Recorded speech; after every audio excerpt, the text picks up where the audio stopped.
"He's really good at charms," Astoria said. "He's also nicer than I thought he would be." "Potter isn't nice," Pansy said, who was also eavesdropping from down the table, "least of all to Slytherins." Astoria shrugged. "He was really nice to us." "But you're a Slytherin," Draco countered. "He didn't treat us any differently from the Ravenclaws," Astoria said. "He even helped us get house points." They all stared at her in silence. "Potter hates Slytherins," Draco said finally. "Or maybe he just hates you," Astoria said, before standing up and rejoining her friends. Chapter 4. The Sketchbook. "How was Dada?" Luna asked as they walked into the woods together, a bucket of meat between them. Thestrals were carrion animals, but Luna said there was a mare who had been pregnant with triplets last year. The mare and two of the foals hadn't made it. They were hoping if they brought her extra food, she might make it this time around. Harry had gotten the buckets of raw from the kitchens as Luna's note had instructed. Dobby and the others had been thrilled to see him. Winky, not so much. "Uneventful," he said. "Hermione said all the same things, of course. I didn't. Thanks again for the disguise charm. I'm actually ahead on my homework. I'm purposely failing Umbridge's class as well," Luna said. "It's not worth it." They crossed into the tree line, and Luna took the invisibility cloak off of them, stepping away from him and helping him hold one of the buckets. Once they were deeper into the forest, she whistle-screeched.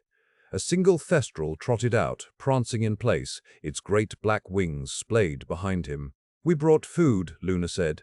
The Thestral approached, sniffing first Luna, then the buckets, then Harry.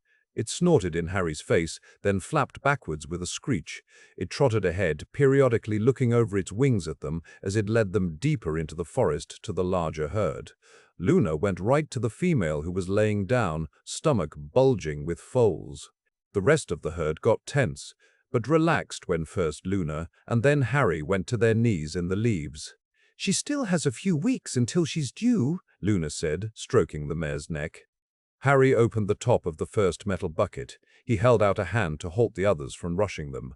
He picked up a cool piece of meat and passed it to Luna, who held out her hand to the Thestral, thumb in, as if she were feeding a regular horse a carrot. Harry began tossing slabs of meat to the others. When they finished the first bucket, a stallion head butted Harry from behind. "Sit," Harry demanded. The stallion snorted but folded gracefully to the ground, settling his wings at his sides. Luna and Harry sat back to back as the light dimmed from the sky, doling out the rest of the meat more slowly, allowing each Thestral to come to them in turns so they would get to know them. Luna had wooed them last year well enough that they had taken a handful of strange kids to London. For the violence and strength these animals were capable of, they were extraordinarily gentle and as curious about Harry and Luna as Harry was of them. "I'm still amazed you figured out how to do this on your own," Harry said. "I want to be the next Newt Scamander," she said. Harry smiled. "I don't doubt that you will be." She turned to smile at him. "The only thing is—" "Yes?" he prompted. "Well, I can't draw as well as him, and cameras frighten a lot of creatures." "I can draw for you," Harry offered, then flushed when he realized it sounded like he was inviting himself into her career. "I mean, if you're desperate. I enjoy drawing, but I'm not the best at it." But Luna grinned, turning to reach into her satchel. "Take this." "Luna, I can't. I have extras," she said, pushing the book at him. It was a teal book with a black symbol of some sort on it. The cover was so smooth, it felt soft. He flipped it open and found blank pages of paper without lines. "A sketchbook."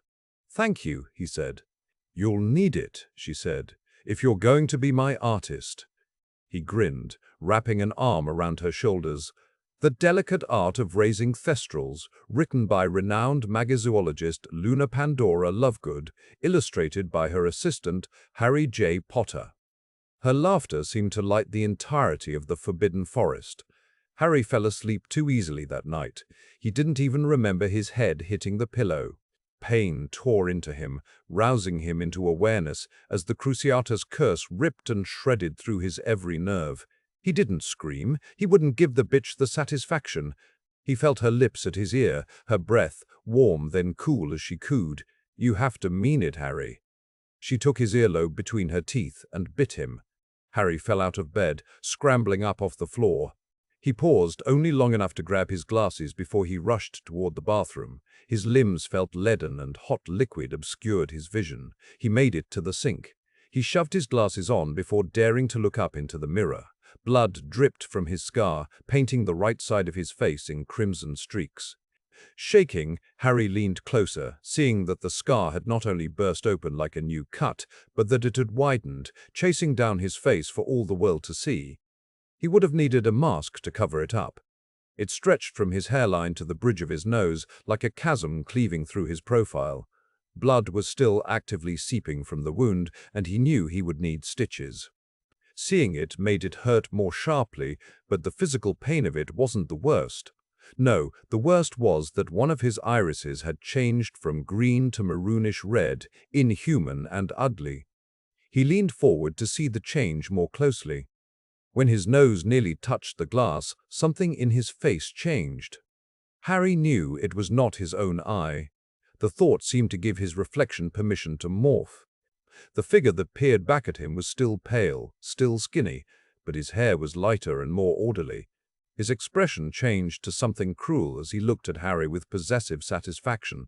"No!" Harry said through gritted teeth, the blood pouring faster from the open wound until he could taste it on his lips. But his mouth in the reflection did not shape the words. He tried to move his head from side to side to test this, and he realized with a renewed surge of panic that he couldn't. He was no longer in control of his own actions. The mirror was. Tom Riddle smiled wider at him, threw his head back, and laughed. Voldemort's laugh, not Harry's. And unlike the Imperious Curse, there was nothing to fight against, to argue with. His body was not his own. The only thing that belonged to him was the pain. Harry woke with a choked scream, and again he fell out of bed. Again he ran for the bathroom. Only he went to the toilet first, thoroughly emptying the contents of his stomach. Voldemort had failed to possess him. Harry hadn't been aware of how afraid of that he had been until now. Would Voldemort have made him like Quirrell? Dumbledore said Voldemort had been unable to possess him because of his mother's love, for the love Harry held for others.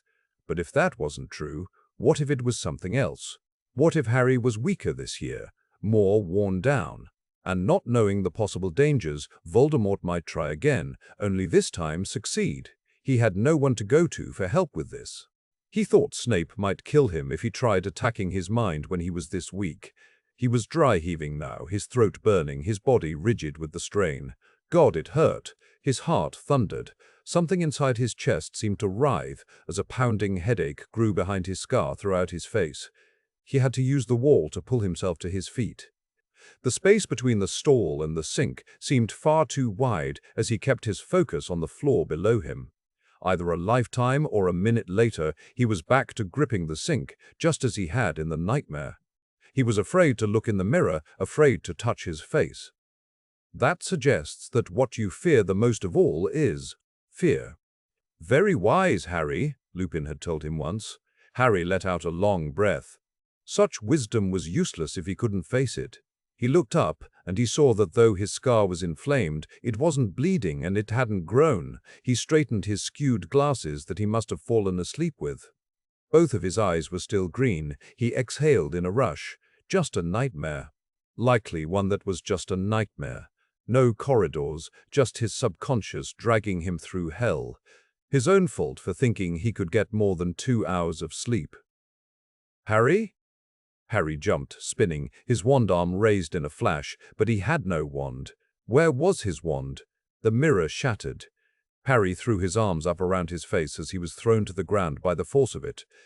Glass rained down around him and the facet heads popped off, water bursting from the pipes.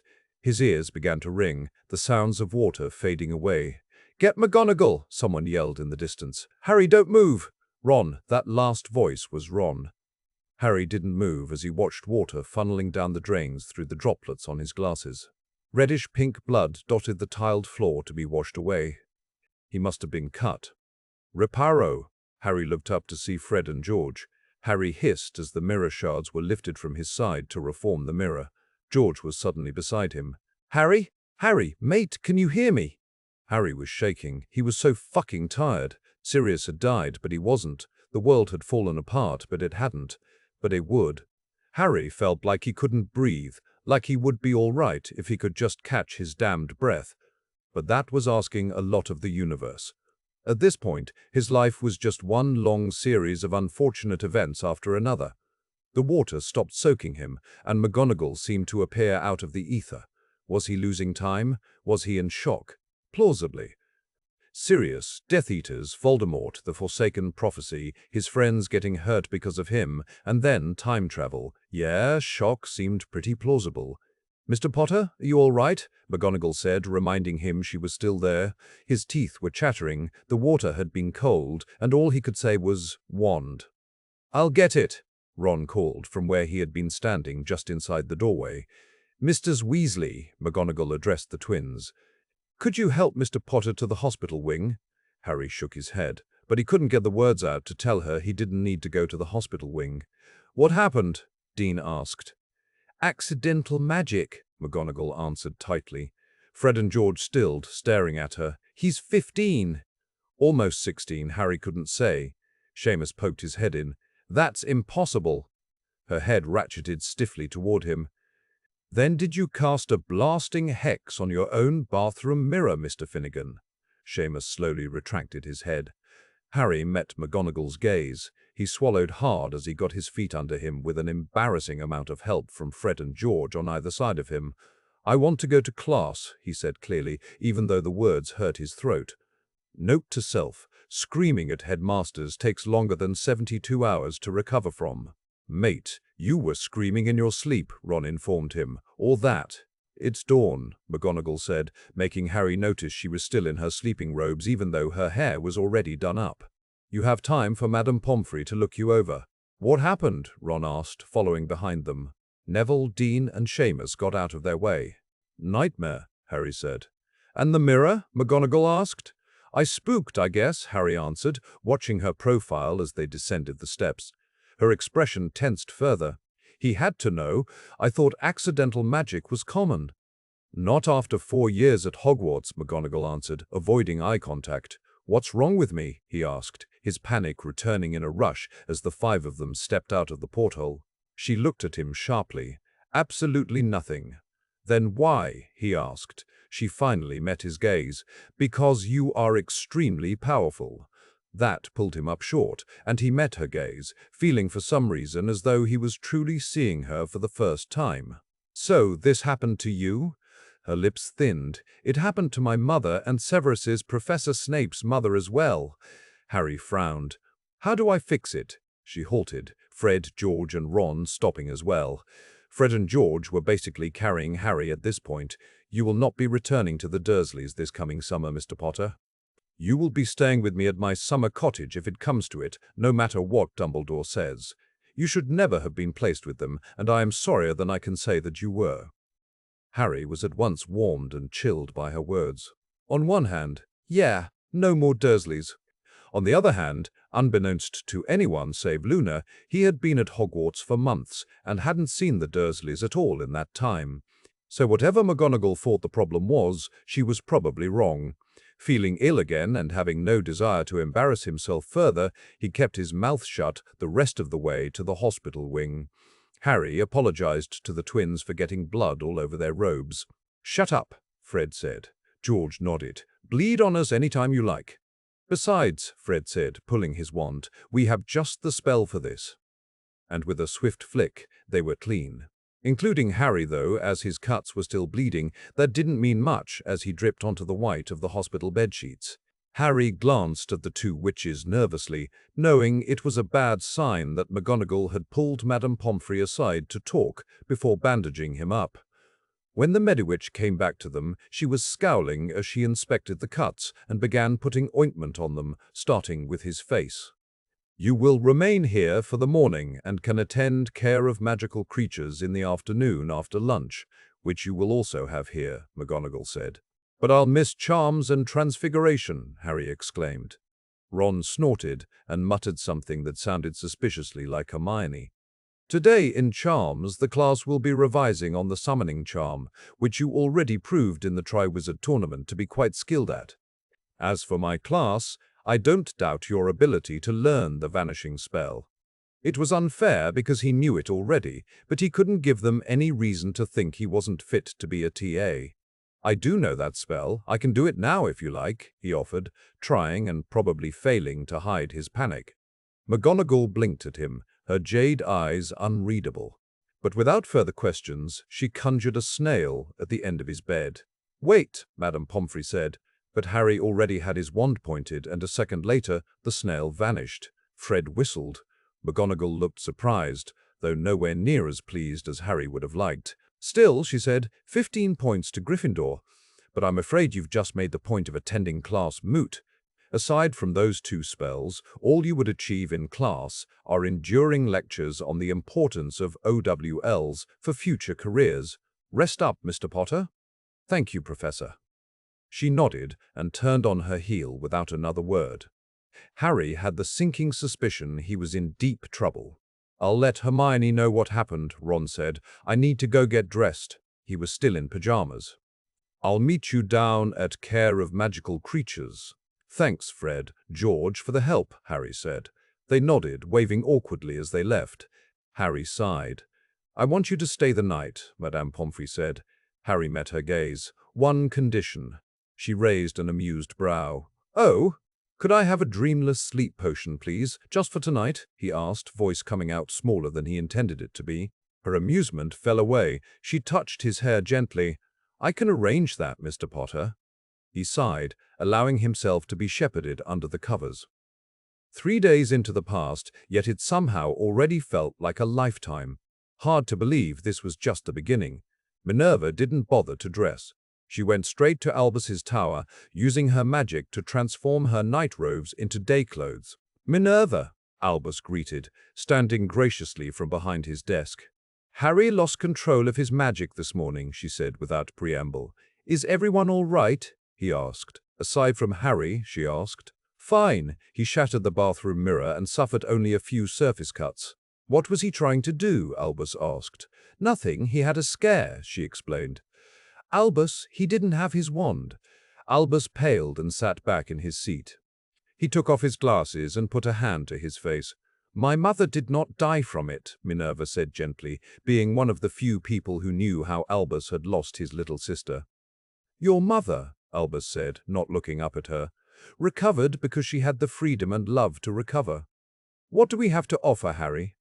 Sirius is on the run, a war is starting, and Harry is Voldemort's primary target, especially after he got away again at the end of last year. This summer, he will come and live with my brother and me. Minerva, don't you dare, Albus. Malcolm and I should have taken him from the start. I didn't want him that isolated. Then you failed, Minerva informed him, knowing that an isolated cottage deep within the Scottish countryside would have been far preferable to the life Harry had endured. Albus's shoulders rounded. I was afraid to check up on him. I never knew who was watching. No excuse will undo the damage that has been done, Minerva interrupted. He's breaking, Albus. And a wizard of his power will not fade from existence, as Elienne Prince did. Albus shut his eyes. What do you suggest we do? We push him, she said. He stood so abruptly forks flapped off the back of Albus's chair to his perch. Are you insane? Ariana was sheltered, Minerva said. My mother and Snape's mother were both isolated as well. And you don't think taking up his every available period is enough? He asked. I want to continue his training over the holidays, she said. And how will that help in the here and now? Albus asked. I think you are correct. He has enough to be getting on with for now. But something has changed, Albus. I think he fears the Dark Lord now, not for what he can do to Harry, but for what he can do to the people he loves. We have to pull him into the loop and be honest with him. This winter holiday, I say, you allow the Weasleys to stay at Grimmauld Place, but Sirius, Remus and Harry will go stay with Malcolm. To what end? Albus asked. To give him something to look forward to, come summer. But Sirius has been imprisoned for a crime he did not commit for 13 bloody years. Her voice rose, waking up any portrait that had been pretending to sleep. To keep him in that house is wrong, and you know it. Whatever Sirius's faults are, he would have been a better guardian for Harry than the Dursleys, and Sirius would have grown up. now that man is traumatized in a million different ways, and it's a damned miracle he's not utterly insane. Allowing Harry and Sirius time together is not enough if Sirius is bloody miserable. Of course, there is a risk in sending them to my brother, but there is still arguably a risk at Grimmauld Place. Albus looked at her for a long moment. Say I agree to this, what else are you planning? Let Sirius and Remus train Harry in defense against the dark arts. Let Sirius and I begin training Harry to become an animagus. Absolutely not, Albus said. Give me one good reason we shouldn't, she challenged. Do you truly think it wise to give the Ministry cause to persecute Harry, making him an unregistered animagus? They'll persecute him with or without a legitimate reason, and you bloody well know it, Albus. If we don't stop you-know-who fast enough, then it very well might be Death Eaters with aura badges who he will need protection against. And his friends. Sirius and Remus are Harry's family. He needs to know he is valued as an individual, Albus. He needs his own family not just to be friends of another's family. He seemed rather angry with Remus. Remus loves Harry. He might not know how to show that, but he thinks the world of him. In fact, I think he might think more highly Harry than he ever did of James. And Harry being angry at him. She paused, then pushed forward. Harry being angry at you, Albus, is a sign he cares for your regard of him. You need to stop pretending that the boy will ever have a normal life or childhood or year without violence and loss. That doesn't mean all things are denied to him. He can still have family, still grow to be someone with self-confidence and worth. He can still have hope for the future, but only if we permit him. Albus closed his eyes and looked away from her. All right. Minerva's heart sank at his acquiescence. She came round the desk, touching the man's cheek. Albus? He looked up at her slowly, placing a gentle hand over hers. I don't know how to protect him. Last year he might have lost his magic, or worse, if we had fumbled getting him out of the tournament. Sirius, Peter, the year before, everything always goes so wrong with him. Her heart clenched because she had failed Harry as well, especially in his first year when he had come to her for help, and she hadn't known that he wouldn't trust adults enough to take her word on things. She had alerted everyone they had gotten extra help. It was downright embarrassing that 3 first years had gotten through their obstacles. But they had only been designed to slow an intruder down, designed to slow the Dark Lord and/or followers, to catch them in the act. Voldemort wouldn't have been able to get around the mirror trap at all. Harry probably got it out easier than nearly anyone else in the castle could have, knowing what the stone had been. The best we can do is teach him how to protect himself, she said. Again, Albus looked away from her. Minerva sat on the edge of his desk. What aren't you telling me? What aren't you telling him? Albus sighed, looking back up at her. Do you remember his dreams from last year? She nodded. She had heard of them through Sirius. Harry has a connection to Voldemort. He means to glean what is passing through the Dark Lord's mind. And? She prompted. What if that goes both ways? Albus asked quietly. Minerva's blood went cold. How? I don't know, he admitted. His scar, she admitted. His scar? She asked. Possibly, Albus admitted. But it's on his face, Minerva. I've discussed it with Poppy, with specialists who treat cursed marks. Do you have any idea what the consequences of treating it are? She shook her head. The scar could grow, it could split open. If we are lucky, we could prevent death by blood loss. But if we are unlucky, Poppy said a scar like that could cleave his skull. If it is something more, something alive in any way, it could lash out. He could lose his sight, his hearing, his ability to speak, and any number of neurological issues. Poppy said, to even begin treatment, it would be years at St. Mungo's. The killing curse has only one known side effect. And knowing Voldemort, if it wasn't just the killing curse, it would be the work of lifetimes to even deduce what he tried, or even to determine if the dark arts he used in combination were not at all repeatable. I have a suspicion of what it might be, in which case the only viable cure is death. Minerva sat very still, the words of the prophecy coming back to her. Albus, I feel terrible, he said, words flowing like a dam being broken.